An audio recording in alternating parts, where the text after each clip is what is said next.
একটা ছোট গ্রামে থাকত রিফাত নামের এক ছেলে। তাদের সংসার খুবই সাধারণ। বাবা একজন দিনমজুর, মা গৃহিণী। রিফাতের স্বপ্ন ছিল একদিন বড় কিছু করবে, কিন্তু তার আশেপাশের সবাই বলতো, এই অবস্থায় বড় স্বপ্ন দেখে লাভ কি? স্কুলে যেতে যেতে সে অনেক সময় খালি পেটে থাকত। বই কেনার টাকা না থাকায় পুরনো বই ধার করে পড়ত। তবুও সে হাল ছাড়েনি। প্রতিদিন রাতে মাটির ঘরে কুপির আলোয় বসে পড়াশোনা করত।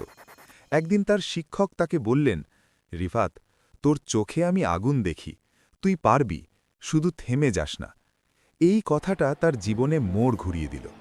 এরপর থেকে সে আরও বেশি পরিশ্রম করতে লাগল। অনেক কষ্ট, অনেক ব্যর্থতা। পরীক্ষায় প্রথমবার ভালো করতে পারেনি, বন্ধুরা হাসাহাসি করেছে, কিন্তু সে থামেনি। সে ভাবত, আজ না পারলে কাল পারব, কিন্তু আমি চেষ্টা ছাড়ব না। বছর কয়েক পর সেই রিফাতই জেলার সেরা ছাত্রদের একজন হয়ে গেল। পরে সে একটি বড় বিশ্ববিদ্যালয়ে ভর্তি হল। যে লোকেরা একসময় বলতো তুই পারবি না, তারাই এখন বলতো, আমরা তো আগে থেকেই জানতাম তুই পারবি। রিফাত শুধু হেসে বলল, স্বপ্ন বড় না ছোট তা না, সাহসটাই আসল।